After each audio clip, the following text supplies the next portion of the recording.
Vamos para a mensagem? Abram as suas Bíblias no livro de João, no Evangelho de João, e vamos dar continuidade à exposição a qual o pastor fez no domingo passado.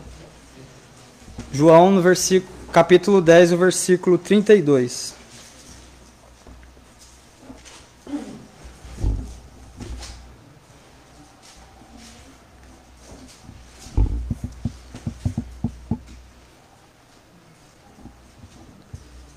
Amém? João capítulo 10, verso 32. Vamos ler e depois vamos estar orando. Diz assim o texto. Respondeu-lhe Jesus: Tenho-vos mostrado muitas obras boas procedentes de meu Pai. Por qual destas obras me apedrejais? Os judeus responderam, dizendo-lhe: Não te apedrejamos por alguma obra boa, mas pela blasfêmia, e porque, sendo tu homem, te fazes Deus a ti mesmo. Respondeu-lhes Jesus: Não está escrito na vossa lei, eu disse, sois deuses? Pois se chamou os deuses aqueles a quem a palavra de Deus foi dirigida, blasfemas porque disse, sou filho de Deus? Se não faço as obras de meu Pai, não me acrediteis, mas se as faço, e não credes, para o lugar onde João tinha primeiramente batizado, e ali ficou. E muitos iam ter com ele, e diziam, na verdade, João não fez sinal algum, mas tudo quanto João disse deste era verdade. E muitos ali creram nele. Vamos orar, irmãos?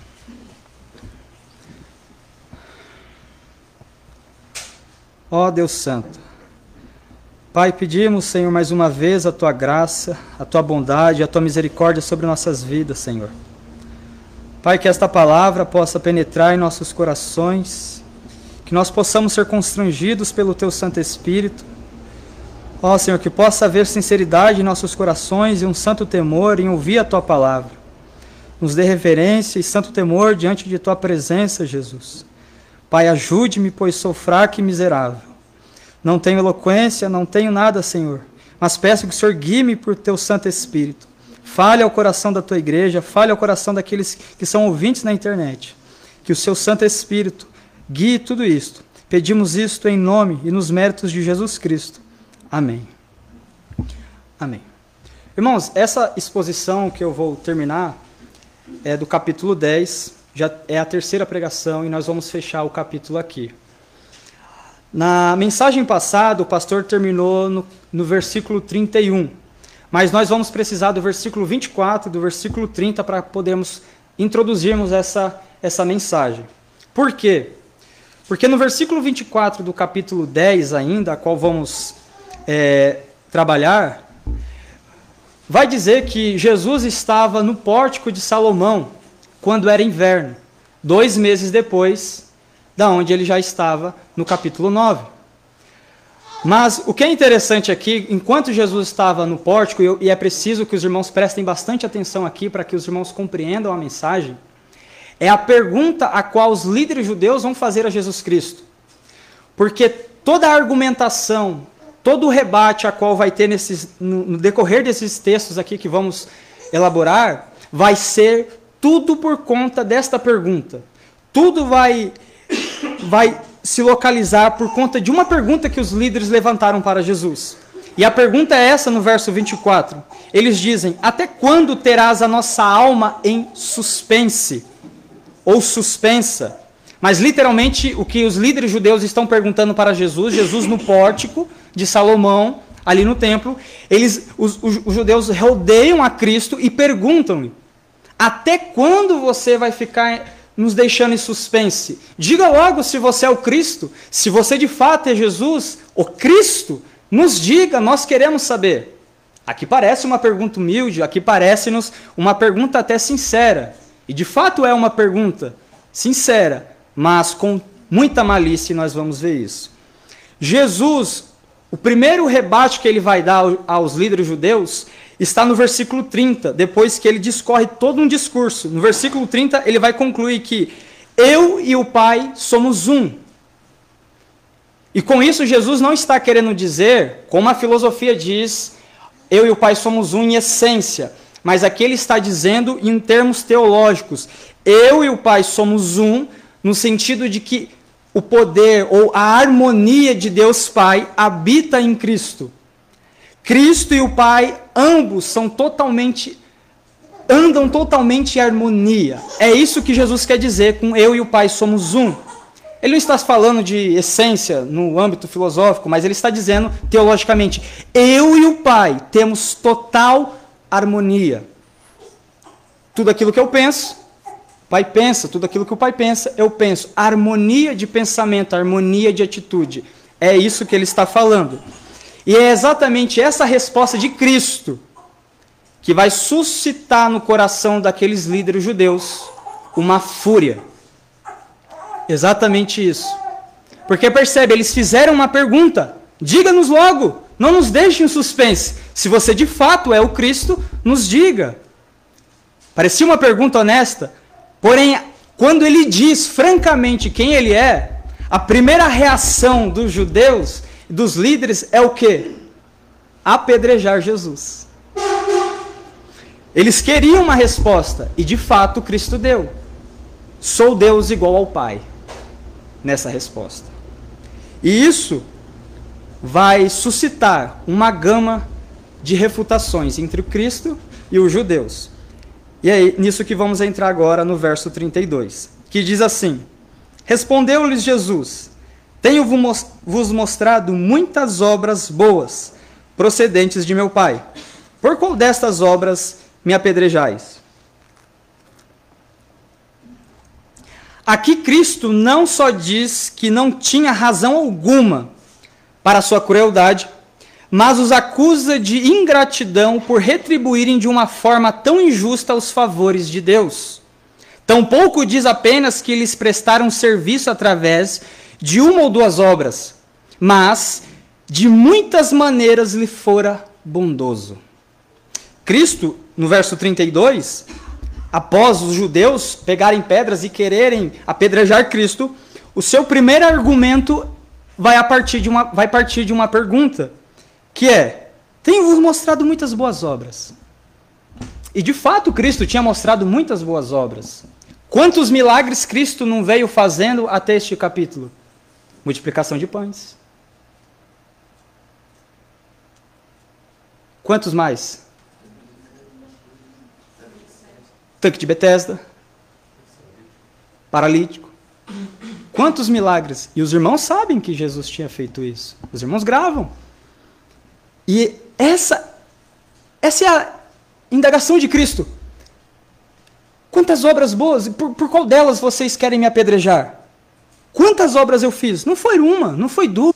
As palavras de Cristo, Cristo dando a evidência, não foi suficientemente para aplacar a ira dos seus oponentes.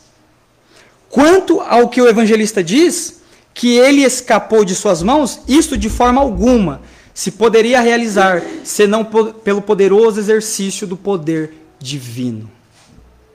O texto não diz: e retirou-se outra vez para além do Jordão, para o lugar onde João tinha primeiramente batizado. Mas antes disso ele vai dizer: procuravam, pois, prendê-lo outra vez, mas ele escapou dentre as mãos deles. Existe uma grande aplicação aqui, irmãos, mas antes da aplicação, era impossível Cristo escapar por meio da mão deles, dos seus inimigos, por uma simples obra humana. Com certeza, mais uma evidência, mesmo em sua retirada, que o Pai estava com ele. Uma aplicação para nós é: isso nos lembra que não estamos expostos às paixões ilícitas dos ímpios, os quais Deus restringe com seu freio, sempre que acha conveniente. Da mesma forma que Deus não permitia os ímpios machucarem ou até que matassem Jesus, pois ainda não era a sua hora, Deus também guarda os seus escolhidos e os protege até a hora que o agrade. Isso deveria nos dar conforto e mais segurança em nosso Senhor. Nós olhamos para a retirada de Cristo, nessa cena, que eu estou contando bem rápido, mas se observarmos devagar, se ponderarmos, até mesmo a retirada de Cristo dos seus oponentes é providencial. Isso deveria nos dar conforto, porque da mesma forma que o pai cuida do seu filho ali, porque ainda não era lhe chegada a hora de ser apedrejado e ser preso e morrer na mão dos judeus, daqueles que não o amavam, também da mesma forma, com certeza, o pai guarda os seus escolhidos até a hora que o agrade. No versículo 40 ele vai dizer, João vai dizer, ele foi para as bandas do Jordão. Irmãos, estamos chegando no final, e é necessário muita atenção aqui, porque vai mostrar uma distinção muito grande entre povos aqui. Mas aqui nesse texto ainda diz, aqui nesse texto onde diz no versículo 40, ele foi para as bandas do Jordão, existe uma dupla aplicação para nós. Primeiro, Cristo passou para além do Jordão para que não precisasse fugir sem nenhuma vantagem. Portanto, ele nos ensina, com seu exemplo, que devemos aproveitar as oportunidades quando elas surgem. É Cristo. Cristo. Segundo, o fato de Cristo ir além do Jordão ilustrava-o tomando o reino de Deus, dos judeus, e trazendo aos gentios. Cristo e seu povo, geralmente, encontravam melhor recepção entre os povos simples, e não entre os sábios, poderosos e nobres da terra. E isso não é diferente de hoje. O que acabamos de discorrer aqui? Cristo só encontrou oposição para aquele que eles veio. Mas percebe? Cristo atravessa o Jordão. Ele volta onde no princípio, onde João Batista estava batizando. E ele vai encontrar lá povos desprezados, banidos, que ninguém dava valor. Mas é nesse momento onde ele vai tirar tudo aquilo que o povo dele poderia possuir e vai também manifestar aos gentios salvação. É nesse trajeto onde fica muito evidente para nós que a salvação não pertenceria somente aos judeus, mas também alcançaria os gentios e que nos alcançaria. Porque para quem ele veio, os rejeitou, os judeus, os líderes. Mas povos simples, vamos ver aqui agora, o recebeu de bom grado. Quando Cristo faz esse trajeto, chega no verso 41, o evangelista vai dizer, e muitos vinham a ele. Essa grande assembleia mostra que Cristo não buscava a solidão com o fim de desobrigar-se de seus deveres. Cristo simplesmente não fugiu por fugir, ou ele não saiu do meio deles por sair. Ele não fez isso para se desobrigar da sua função, mas para erigir um santuário para Deus no deserto. Quando Jerusalém, que era sua morada, obstinadamente o expulsou, e de fato essa foi a terrível vingança de Deus, a saber, enquanto o templo escolhido por Deus não passava de um covil de ladrões. A igreja de Deus era congregada em lugares desprezíveis. Vocês percebem isso nessa cena? Isso é maravilhoso. Porque qual é o juízo de Deus ali? Isso é um grande alerta para nós. Os judeus trouxeram o juízo para si ao querer prender e apedrejar Jesus. Por quê? Porque ele se retira do meio deles. Meu filho, se você não tem Cristo, você não tem nada. Se não tem Cristo, irmãos, nada mais nos resta. E aqueles judeus com corações obstinados fizeram exatamente isso. Com a sua ira, com a sua fúria, fizeram com que Deus o dirigisse ao Jordão, do outro lado. E isso acarretou juízo para eles. O quê? Não lhes restaram mais Cristo. Não tinha mais Cristo. Cristo já estava do outro lado. Mas outros o receberam. Outros de bom grado os receberam. Porque ainda nesse verso vai dizer, na verdade, João não fez nenhum milagre. Perceberam que Cristo é mais excelente que João, porque se distinguiu por numerosos milagres. enquanto que João não realizou um único milagre. Uma aplicação? Não que devamos sempre julgar com base em milagres, mas que os milagres, quando unidos à doutrina de Cristo, sua importância não é pequena. Quando Cristo atravessou o Jordão, porque ali do outro lado estavam rejeitando, na casa dele, o próprio povo dele estava o rejeitando. Quando ele vai para além do Jordão, lá onde João tinha batizado e João tinha dado o testemunho dele, percebe a providência de Deus aqui. Percebe toda a trajetória, os decretos de Deus. A aplicação é que não devemos sempre julgar com base em milagres. Mas, irmãos, ajunte Cristo e os seus milagres, você sabe quem está aqui é o Cristo. Foi isso que eles perceberam. Eles olharam para as obras de Cristo. E, diferentemente dos líderes judeus, eles conseguiram perceber a distinção entre João Batista e Cristo. Algo que os judeus não conseguiram perceber. O argumento deles era definitivo. Eu estou dizendo do povo a qual Cristo foi, os gentios, lá do outro lado do Jordão. O argumento deles era definitivo, pois compararam Cristo com João Batista. E expressaram apenas uma parte da comparação. Além disso, tomam como conclusivo que João era um eminente profeta de Deus e que fora dotado com extraordinária graça do Espírito Santo. Portanto, com razão argumentam dizendo que Cristo deve ser preferido a João, porque só foi pela providência divina que João, ainda que em outros aspectos foi um grande profeta, contudo, não foi honrado com a realização de algum milagre, como Cristo. Daí conclui que isso, ou eles concluíram que isso se deu por causa de Cristo, para que ele fosse tido em maior estima. Aquele povo olhou e lembrou de João Batista. E perceberam, João Batista não foi um cara preeminente em milagres, alguém que fez muitos milagres. Mas quando eles olharam para Cristo e perceberam que aquele Cristo era quem João tinha anunciado, eles perceberam.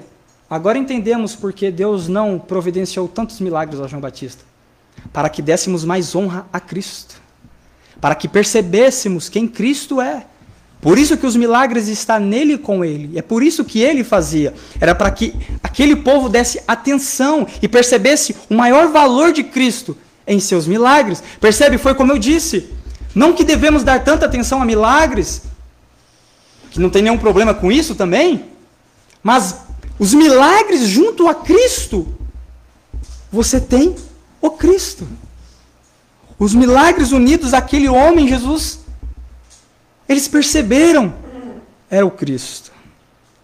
Porque o verso vai dizer, no verso 42, e vamos concluir aqui, e muitos ali creram nele. Eles acreditaram que João era profeta por ter previsto tais coisas, e por ter falado que logo Jesus viria. Eles estavam preparados para crer que Jesus era o Cristo, em quem viriam grandes coisas se cumprir, quem viriam, assim como João profetizou. Irmãos, eu estudando esse texto, eu fiquei pensando comigo, João preparou o caminho. Aquele povo estava preparado para receber Cristo, porque João já tinha pregado. E existe muitas aplicações aqui, mas uma delas que me fez pensar foi, estamos preparando o terreno para que outros conheçam a Cristo? Aquele povo somente recebeu a Cristo também por graça, mas porque alguém movido pela graça operacional que aprendemos aqui. Alguém plantou. E aquele povo então creu. Quem plantou? João Batista. E não é diferente de nós. Temos plantado, temos olhado para os perdidos e plantado a semente do reino no coração deles. Temos plantado o evangelho. Isto cabe uma aplicação, uma exortação a mim e a nós. A nós. É algo que nos faz pensar. Porque se o terreno não tivesse sido preparado, como João Batista preparou no passado, Talvez aquele povo não cresça em Cristo. Claro que estava tudo dentro dos decretos de Deus, eu não anulo nisso, eu creio nisso. Mas Deus tem os seus meios para os seus fins. E os meios era alguém preparar o caminho, alguém evangelizar. João Batista fez isso. João Batista profetizou o Cristo. Então, quando o Cristo apareceu em seus olhos, eles logo creram. Porque alguém preparou. Agora, isso não tira a responsabilidade, claro, dos judeus. Você poderia agora argumentar, agora eu entendi, então, porque os judeus não creram. Ninguém preparou o caminho. Ninguém preparou o caminho mesmo, né? Só em Gênesis 3,15 diz que ele viria da descendência, e aquele povo era a própria descendência. O próprio Cristo diante deles. Isso então não é algo que anula a responsabilidade daqueles homens. Isso não é algo que anula a responsabilidade daqueles que ainda não ouviram o Evangelho. Mas existe algo muito importante para nós. Devemos preparar o caminho, como João Batista fez. Isso não vai tirar, se nós não pregarmos, não vai tirar a responsabilidade daqueles que não creem em Cristo. Mas nós temos uma responsabilidade muito grande de anunciar esse Evangelho. E uma aplicação final, para concluirmos e terminarmos a mensagem, é levantarmos algumas perguntas a partir de todo este capítulo. E eu quero concluir assim. Você já respondeu pessoalmente as 3 declarações de Jesus neste capítulo? Você que já ouviu toda a exposição desse sermão, você já se fez as perguntas a qual Cristo levanta nesse texto? No começo do capítulo ele vai se chamar Eu sou a porta. De fato, ele é a porta.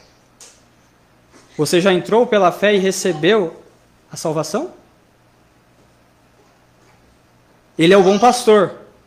Você já ouviu a voz dele e creu nele? E por fim, ele é o Filho de Deus. Você crê nisso? Já se entregou a ele e recebeu a vida eterna? Você pode ouvir uma exposição como de um texto desse e ter ouvido domingos passados que ele é a porta e confiar que ele é a porta, ele é o caminho. Você pode concluir que ele de fato é o pastor e você ouve de fato a voz dele e o atende. E você pode ter convicção de que ele é o Filho de Deus. Porque somente assim, somente confiando em quem de fato ele é, receberemos vida eterna. E esta é a maior aplicação para nós. E eu fecho com uma advertência. Lembre-se das palavras severas da advertência de Jesus, em João 8, 24, a qual já foi pregada aqui. Ele diz, porque se não credes que eu sou, morrereis em vossos pecados. E quem ele é, a partir desse capítulo? Ele é a porta.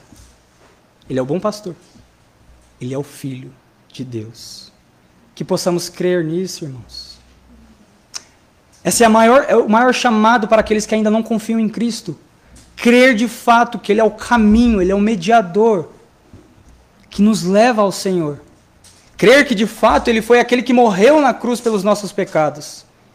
Crer de fato que ele é o bom pastor, que de fato ele chama as suas ovelhas, chama os eleitos de Deus, e não só chama, como ele vai dizer nos versos anteriores, ele cuida junto com o Pai. Ele arroga para si ser Deus. Ele arroga para si ser o Filho de Deus.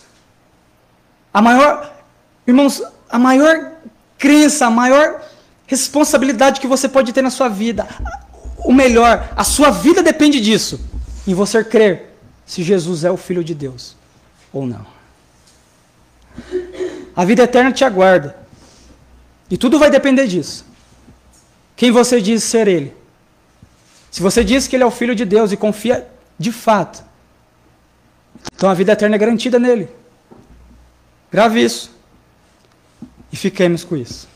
Amém?